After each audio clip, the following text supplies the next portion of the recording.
What happens when a Hollywood legend decides she's had enough of being interrupted and talks back to one of daytime television's most outspoken hosts?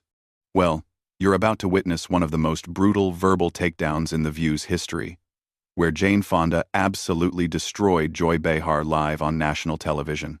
This clash was so intense that it left the entire studio in stunned silence, and by the end, Joy Behar looked like she wanted to crawl under the table and disappear forever. Make sure to subscribe and drop a comment below, because this story is absolutely wild. It started like any other Tuesday morning on The View.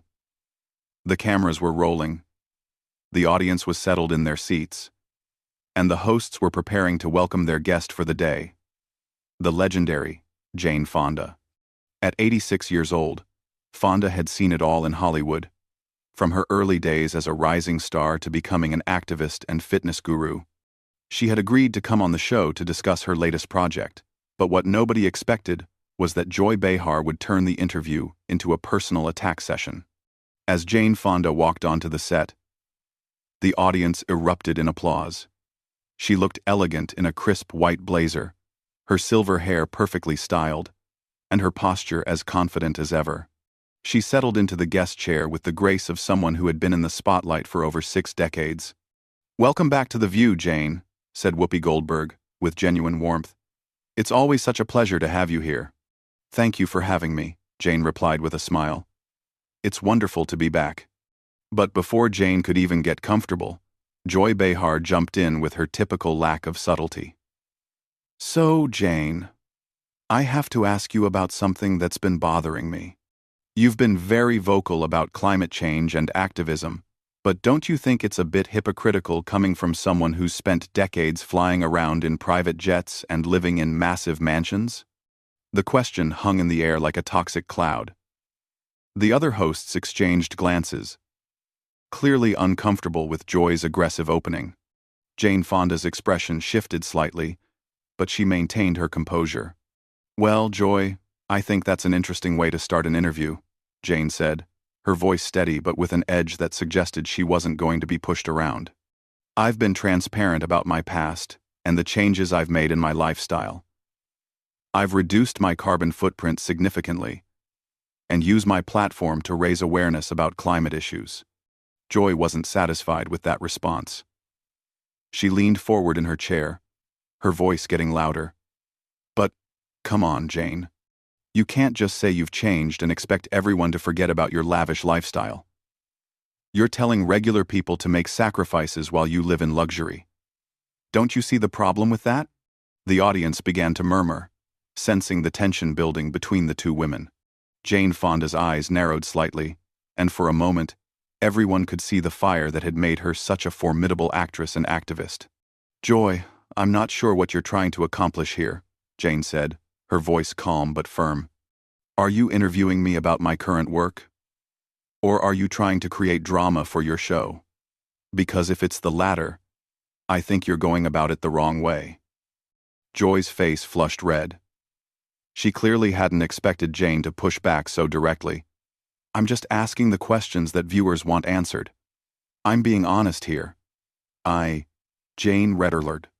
I'm being honest here." "No, Joy," Jane interrupted, her voice gaining strength. "You're being rude and confrontational. There's a difference between honest journalism and what you're doing right now." The other hosts sat in stunned silence as the two women faced off. Sunny Hostin looked like she wanted to intervene, while Sarah Haynes fidgeted with her notes. Whoopi Goldberg's expression was unreadable, but her body language suggested she was preparing to step in if things got worse. Joy, feeling cornered, decided to double down. "I'm sorry if you can't handle tough questions, Jane. But this is The View. We don't do softball interviews here." That comment was the spark that ignited Jane Fonda's fury. She sat up straighter in her chair, her eyes blazing with an intensity that reminded everyone why she had been such a commanding presence on screen. "Tough questions?" Jane's voice was sharp now, cutting through the air like a blade. "Joy, you call that journalism?" You ambushed me with poorly researched accusations without giving me a chance to properly respond. That's not tough journalism. That's tabloid sensationalism. Joy opened her mouth to respond. But Jane wasn't finished. And furthermore, if you had done even basic research before this interview, you would know that I've been living in a smaller home for years. I've eliminated private jet travel from my personal life, and I've donated millions to environmental causes. But you didn't bother to check any of that, did you? The audience was completely silent now, hanging on every word. Joy Behar looked genuinely shocked that Jane Fonda was fighting back so forcefully. She stammered for a moment before trying to regain control of the conversation. Well, I think our viewers deserve to know about these contradictions, Joy said weakly. But her confidence was clearly shaken. Jane leaned back in her chair, a slight smile playing at the corners of her mouth. What our viewers deserve, Joy, is honest, respectful dialogue, not whatever this performance is supposed to be. The word performance hit Joy like a slap. Her face went from red to pale in seconds, and she looked around the table as if searching for support from her co-hosts. But they all seemed to be avoiding eye contact, leaving her to face Jane Fonda's wrath alone. I don't know what you're implying, Joy said, her voice getting defensive and higher-pitched. I'm not implying anything, Jane replied coolly. I'm stating it directly. You're performing right now, trying to create conflict where none needs to exist. It's beneath both of us. Joy Behar was clearly rattled. She had started this interview thinking she could intimidate the Hollywood legend. But instead, she was being systematically dismantled by someone who had decades of experience dealing with much tougher opponents than a daytime television host. Look, Jane, Joy tried again. I'm just trying to hold you accountable for your actions. Jane Fonda let out a small laugh that was more condescending than amused. Hold me accountable? Joy, you're a talk show host, not a prosecutor. And even if you were, you'd need to have your facts straight before you started making accusations. The tension in the studio was so thick, you could cut it with a knife. The cameras continued rolling, capturing every moment of Joy Behar's humiliation as Jane Fonda continued her verbal assault. Whoopi finally decided to step in, sensing that Joy was drowning and the interview was spiraling out of control. Maybe we should move on to talking about your new project, Jane. After. But Joy Behar, now thoroughly embarrassed and desperate to save face, made the worst possible decision. Instead of taking the lifeline Whoopi had thrown her, she decided to go even harder.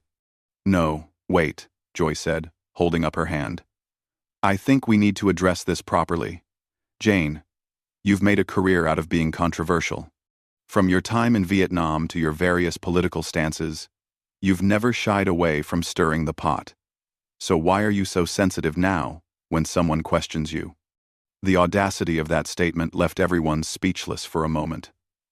Jane Fonda's expression went from annoyed to genuinely angry. She had been trying to keep things civil, but Joy had just crossed a line that couldn't be uncrossed. Sensitive? Jane's voice was dangerously quiet now. Joy, you clearly don't understand the difference between being controversial and being ignorant. What you just said proves that you have no idea what you're talking about. Joy, emboldened by what she mistakenly thought was momentum, pressed forward. I'm talking about your anti-war protests, your comments about American soldiers. You can't just rewrite history, Jane. The studio fell dead silent. Even the crew behind the cameras seemed to stop moving. Jane Fonda sat perfectly still for a moment, and when she finally spoke, her voice had a steel edge that could have cut glass. Joy, I'm going to give you one chance to retract that statement and apologize. Because what you just said is not only factually incorrect, it's deliberately inflammatory and disrespectful to both me and to the veterans I've worked with for decades. But Joy, in her arrogance and desperation, made yet another catastrophic mistake. I don't need to apologize for stating facts. Your actions during Vietnam are well documented. Jane Fonda stood up slowly from her chair, and for a moment, it looked like she might walk off the set entirely. Instead, she turned to face Joy directly, and when she spoke, her voice carried the authority of someone who had faced down much more formidable opponents than a talk show host having a public meltdown. Facts. Jane's voice was controlled but deadly serious. Let me give you some facts, Joy. I spent 2 years visiting wounded veterans in hospitals. I've worked with veteran organizations for over 50 years. I've apologized repeatedly for any pain my actions caused. And I've dedicated significant portions of my life to supporting our troops. But you wouldn't know any of that because you didn't bother to research before you opened your mouth. Joy's face was now completely pale. She was realizing that she had stepped into quicksand, but instead of stopping, she kept struggling and making it worse. Well, that may be true, but the perception is still there, Joy stammered. The perception? Jane's eyebrows shot up. Joy, you're not reporting on perception. You're creating it. You're spreading misinformation and then hiding behind the excuse that it's what people think. Sarah Haynes finally found her voice and tried to salvage the situation. Maybe we should take a commercial break. Maybe we should take a commercial break. But Jane Fonda held up her hand. No. I think we should finish this conversation. Joy started it. So let's see it through. Joy looked like a deer caught in headlights. She had clearly expected Jane to be an easy target, an elderly actress who would crumble under aggressive questioning. Instead, she had awakened a force of nature who was now systematically destroying her credibility in front of millions of viewers. Joy, Jane continued, you have a platform that reaches millions of people every day. With that platform comes responsibility. You can't just throw around accusations and half-truths because you think it makes for good television. I wasn't throwing around accusations, Joy protested weakly. Yes, you were, Jane shot back immediately. From the moment I sat down, you've been making statements without basis, asking loaded questions, and now you're trying to relitigate history that you clearly don't understand. This isn't journalism, Joy. This is a hit job. The other hosts looked mortified. Sunny Hostin was staring at her hands, clearly uncomfortable with the direction the interview had taken. Whoopi looked like she was calculating how to end this disaster, while Sarah seemed to be in shock. Joy, now completely out of her depth, made one final desperate attempt to regain control. I think you're overreacting, Jane. This is just a normal interview. That comment was the final straw. Jane Fonda let out a laugh that was pure disbelief. Normal? Jane shook her head. Joy, in a normal interview, the host prepares by researching their guest. They ask thoughtful questions designed to inform their audience. They listen to the answers and follow up appropriately. You've done none of that. I did prepare, Joy said defensively.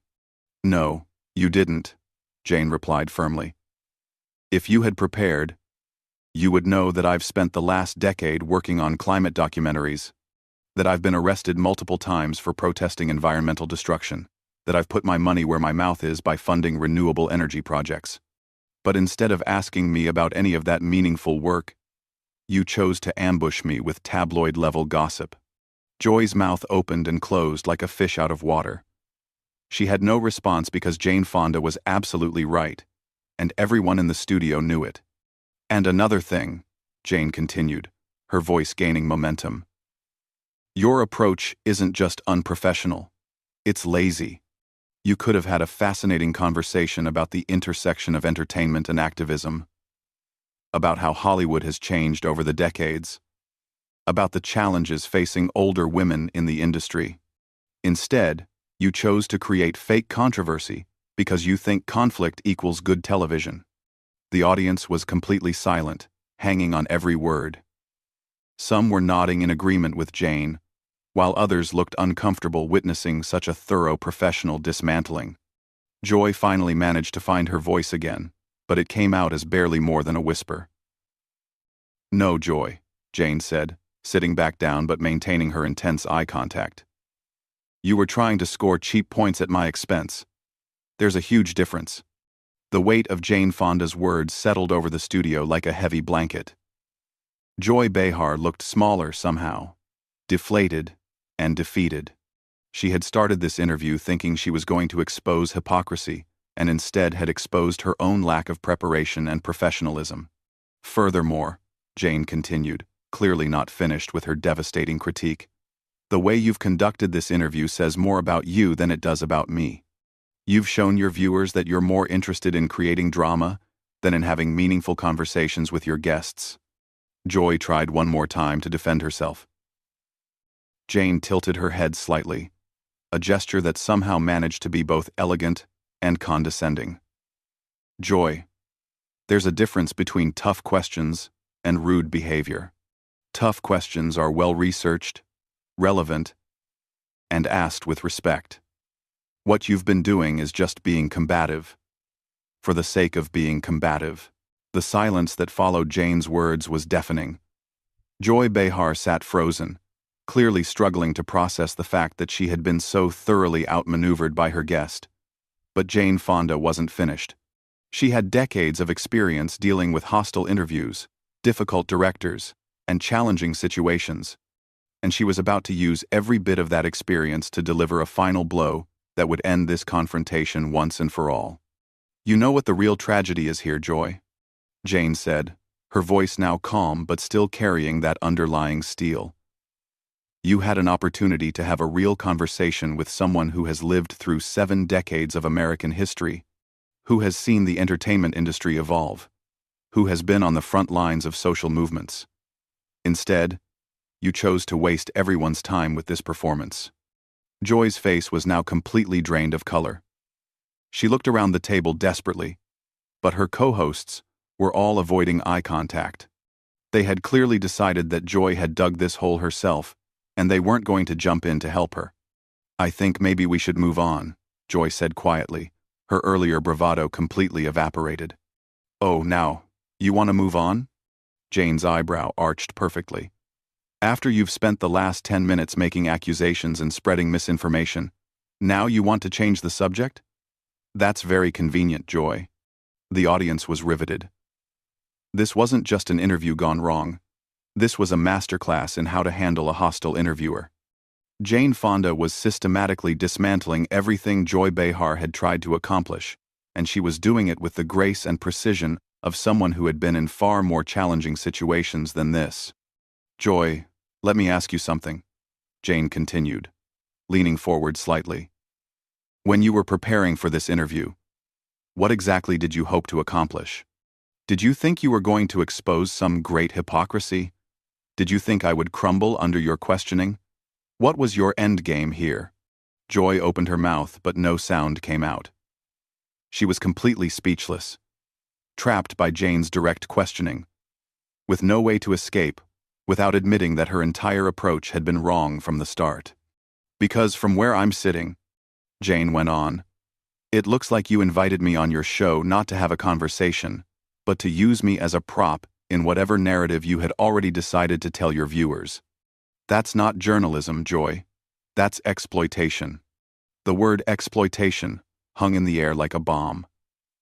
Joy's hands were visibly shaking now, as she tried to figure out how to respond to such a direct and devastating accusation.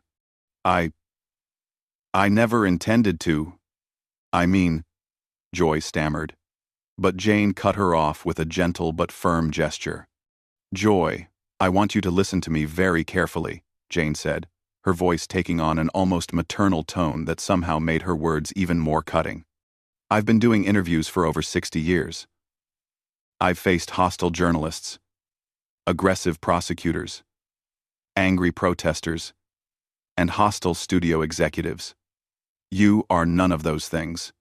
You're just a talk show host who thought she could score points by being rude to an elderly guest. And that's not just unprofessional. It's sad." The audience gasped audibly at Jane's use of the word sad. It was delivered with such quiet authority that it hit harder than any shouting could have. Joy looked like she had been physically struck. Whoopi finally decided she had to intervene before things got even worse for Joy. "Jane, we really appreciate you being here, and I think maybe we should wrap up this segment." But Jane held up her hand politely. "Actually, Whoopi, I'd like to finish this thought if I may. Joy started this conversation, and I think she deserves to hear my complete response." Joy looked like she wanted to disappear into her chair, but Jane wasn't going to let her off the hook that easily. "Joy, you mentioned earlier that I've been controversial throughout my career. You're absolutely right about that. But there's a crucial difference between being controversial because you're fighting for something you believe in, and being controversial because you don't know how to conduct yourself professionally." Jane paused for a moment, letting that distinction sink in before continuing. "When I protested the Vietnam War, when I spoke out about women's rights, when I fought for environmental causes, I knew I would face criticism. I was prepared for it because I believed in what I was doing. But what you've done today isn't brave or principled. You've just been rude for no reason other than you thought it would make for entertaining television."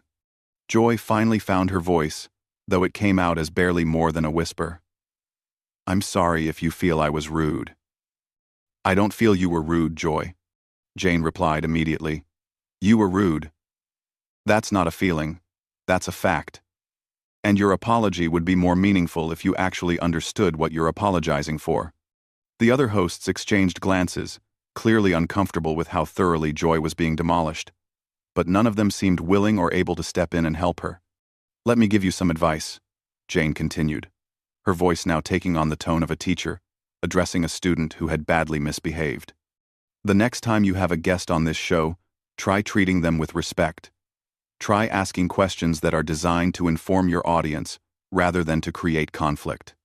Try listening to their answers instead of waiting for your next opportunity to attack." Joy nodded mutely, clearly hoping that agreeing would make this nightmare end sooner. "And most importantly," Jane said, her voice gaining strength for her final point, "remember that your guests are human beings, not punching bags for whatever frustrations you're carrying around.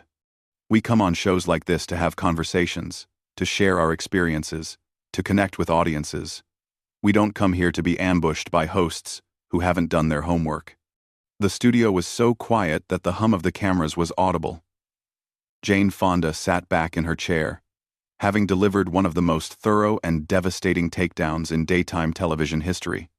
Joy Behar looked absolutely destroyed, her earlier confidence replaced by humiliation and regret.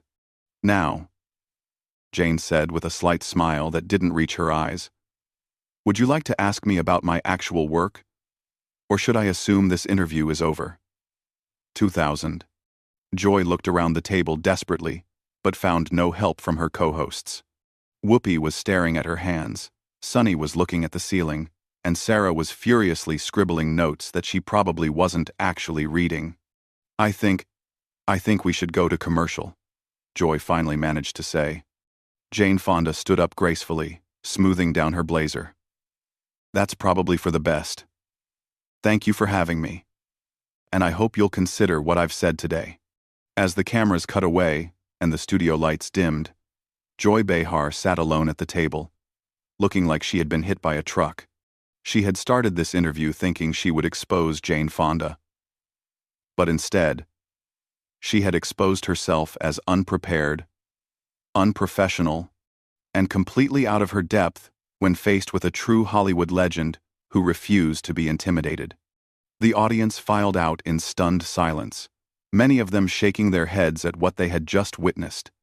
It was clear that this would go down as one of the most brutal interview disasters in television history, and Joy Behar would be the one remembered as the host who got absolutely destroyed by an 86-year-old actress who refused to take her nonsense. What did you think of this absolutely brutal takedown? Have you ever seen a guest completely destroy a host like this before? Drop your thoughts in the comments below, and make sure to subscribe for more incredible moments like this one.